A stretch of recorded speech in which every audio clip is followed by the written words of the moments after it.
दोस्तों नमस्कार, स्वागत करता हूं अपने channel online chemistry classes bye अनुज सर में। और दोस्तों मैं आपको ये बता देता हूं कि हम लोगों को क्या क्या तैयारी बच्चों की एक रिक्वायरमेंट है कि सर ऑर्गेनिक में क्या क्या पढ़ लेना चाहिए, कौन कौन सी किताबें प्रेफर कर लेनी चाहिए। तो ये मैं आपको बताता हूँ। देखिए क्या है, एक तो सबसे पहली बात ये है कि आप अगर फ्रेशर हैं, दो कैटेगरी में लोग डिवाइड हो जाते हैं कि एक तो फ्रेश स्टूडेंट होते हैं जो एमएससी करके आए हुए होते हैं, एक वो कैंडिडेट होते हैं जो अपने ऑलरेडी टीचिंग प्रोफेशन में रहते हैं।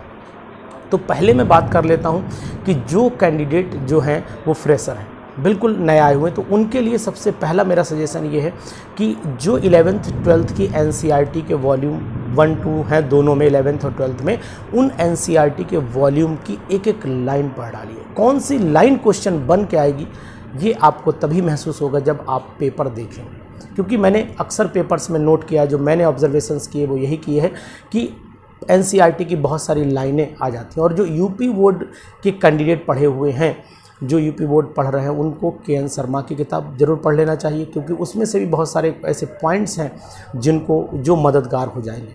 तो ये किताबें ज़रूर पढ़नी चाहिए। हालांकि किसी भी मतलब जो है पर्टिकुलर राइटर पे मेरा कोई ऐसा वो नहीं है कि मैं उसको प्रमोट कर रहा हूँ। मेरा सिर्फ उद्देश्य यही है कि मैं आपको ये बता दूं कि आप कौन सी किताबें पढ़ लें। एक बात तो ये, दूसरी बात ये है कि प्रैक्टिस सैम्पल पेपर्स आप ले लीजिए, चाहे तो किसी भी पब्लिकेशन के ले लीजिए। इसमें किसी का कोई नाम मैं नहीं ले सकता हूँ क्योंकि चैनल पर बैठा हुआ कोई भी पब्लिकेशन का मैं प्रमोशन नहीं कर रहा हूँ। तो लेकिन कोई भी जो आपको प्रैक्टिस करवाए, और सबसे बेटर तो ये है कि साइड बुक जो 12th में चलती हैं, ठीक है, नाम आपको पता है, बताने की ज़रूरत नहीं है।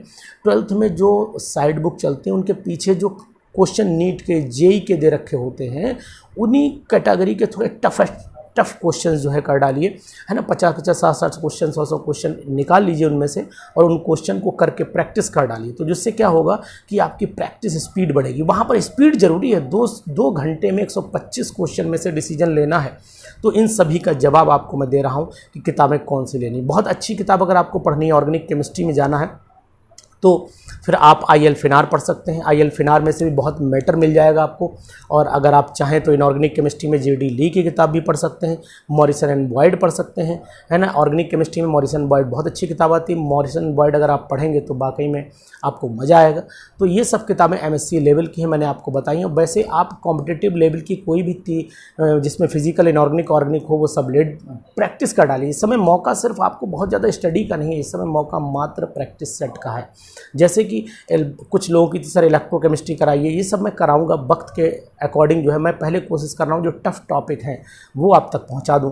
तो इसलिए कौन सी किताबें ऑर्गेनिक केमिस्ट्री में रिएक्शंस, पहले तो आप ऑर्गेनिक केमिस्ट्री में क्या क्या पढ़ लें इस बात को समझ लें ध्यान से। सबसे पहला काम तो ये कर लें कि ऑर्गेनिक केमिस्ट्री में एक तो आप एल्केन से शुरुआत करें। एल्केन, एल्कीन, एल्काइन, आइसोमेरिज्म पढ़ डालें, नेम रिएक्शंस पढ़ डालें, मैकेनिज्म जैसे आपका इंडक्टिव इफेक्ट है, इलेक्ट्रोमैग्नेटिक इफेक्ट है, रेजोनेंस इफेक्ट है, ये इफेक्ट पढ़ डालें। और उसके बाद जो है नेम रिएक्शंस की जो मैकेनिज्म होती है उसको पढ़ डालिए आप। नेम रिएक्शंस कौन कौन सी होती है, पर्टिकुलर कुछ रिएक्शन जैसे फिनॉल की रिमल्टीमन रिएक्शन हो जाती है, कोल्बे रिएक्शन हो जाती है, कैनिजारो रिएक्शन एल्डिहाइड में हो जाती है, कुछ पर्टिकुलर रिएक्शंस जो इलेक्ट्रोफिलिक सब्स्टिट्यूशन भी हो सकती हैं और नॉन इलेक्ट्रोफिलिक सब्स्टिट्यूशन रिएक्शंस भी हो सकती हैं। इन पे आपको विशेष ध्यान देना। और दूसरा ध्यान डिस्टिंग्विश बिटवीन द पेयर, जैसे कि मान लो फॉर्मेल्डिहाइड एस्टल्डिहाइड में डिस्टिंग्विश आ गया, किससे डिस्टिंग्विश होगा, तो इस टाइप के रिएक्शंस आप जरूर ध्यान दे लें। और इसके बाद जो है कुछ टॉपिक्स जो ऑर्गेनिक केमिस्ट्री में, जैसे एमीन्स का बेसिक कैरेक्टर देख लें, एमीन्स का बेसिक कैरेक्टर देख, फिनॉल का एसिडिक कैरेक्टर देख लें, है ना। टॉलिन की जो इलेक्ट्रोफिलिक सब्स्टिट्यूशन रिएक्शंस हैं वो देख लें। पर्टिकुलर कंपाउंड का कन्वर्जन देख लें कि ये कंपाउंड किस में कन्वर्ट होगा। तो कन्वर्जन के लिए मेरी वीडियोस बहुत हैं, इतनी वीडियोस हैं कि आपका कन्वर्जन नहीं रुकेगा। पीजीटी का कन्वर्जन हो जाएगा, 100% हो जाएगा, ये मुझे अपने ऊपर भरोसा है। तो आप मेरे जितने भी 12th हो जाएगी कि मैंने वीडियोस डाल रखी हैं मेरे चैनल पर, उनसे अपनी ऑर्गेनिक केमिस्ट्री भी तैयार कर सकते हैं। मैकेनिज्म मैंने बहुत डाल रखी है, बीएससी लेवल की मैकेनिज्म भी मैंने डाली हुई है, तो उन मैकेनिज्म को भी ध्यान से आप पढ़ डालिए। तो ऑर्गेनिक केमिस्ट्री की बहुत टेंशन नहीं लेने की ज़रूरत है। ऑर्गेनिक केमिस्ट्री के लिए आपके 12th लेवल की किताबें ही सफिशिएंट है। बाकी स्पेक्ट्रोस्कोपी मैंने करा दी है। इसकी प्रैक्टिस के लिए जो है आप थोड़ा सा सैम्पल पेपर्स कहीं से ले लीजिए, उनको अरेंज कर लीजिए, नहीं हो तो नेट से डाउनलोड कर लीजिए, लीजिए, उससे अपनी मदद ले लीजिए।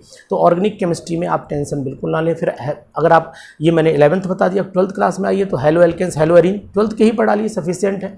उसके बाद अल्कोहल, फिनॉल, ईथर को पूरा पढ़ा लिए, एल्डिहाइड, कीटोन, कार्बोक्सिलिक एसिड को पढ़ा लिए, उसके बाद एमीन्स को पढ़ा लिए, पॉलीमर्स को पढ़ा लिए, और नाइट्रोजन कंपाउंड्स में साइनाइड्स, आइसोसाइनाइड को पढ़ा लिए, और हेट्रोसाइक्लिक कंपाउंड, डाइज, ड्रग्स, ये सब केमिस्ट्री ने एवरीडे लाइफ में थोड़ा बहुत मिल जाएगा। बाकी डाइज मैंने बता दिया, ड्रग्स भी मैं आपको बताऊंगा, और आपका ये जो पॉलीमर से भी बताऊंगा मैं आपको।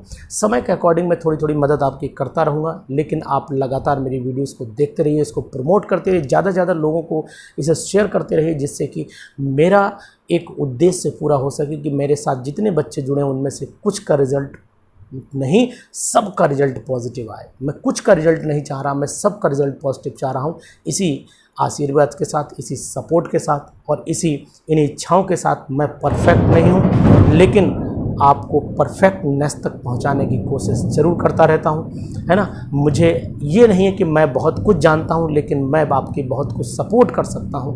इसी उम्मीद को लेकर के ये चैनल चला रहा हूं, और इसी चैनल के द्वारा मैं बहुत सारे बच्चों का भला करना चाहता हूं। उस भलाई में आपका कितना भला होता है, ये बस ऊपर वाले पर उम्मीद रखिए, मेरे पर भरोसा रखिए और अपने पर विश्वास रखिए। इन्हीं सब चीज़ों के साथ मैं ये ज़रूर कहूँगा कि आप अपनी तैयारी में कोई भी कसर ना छोड़ें, तैयारी पूरी करते रहें, उसमें कोई समझौता ना करने पाएँ, उसमें जितनी ज़्यादा प्रैक्टिस हो सके, कम समय में ज़्यादा क्वेश्चंस लगाने की आदत डालीजिए। कैलकुलेशन इतनी कर डालिए कि कैलकुलेशन बहुत सारी याद हो जाए। लॉग की वैल्यूज़ अगर आपको नहीं निकालना आती हो तो मेरे चैनल पर जाइए, लॉग की ट्रिक आपको बताए, विदिन सेकंड लॉग निकलेगा। आपको मैथमेटिक्स भी आपको नहीं बताएगी कि लॉग कितनी जल्दी निकलेगा, ये तरीके भी मैंने सुझाए हैं। तो इन सभी तरीक़ों के साथ आप लगातार हमारे साथ बने रहिए, मैं आपकी तैयारी में तत्पर रहूँगा। Thank you, have a nice day.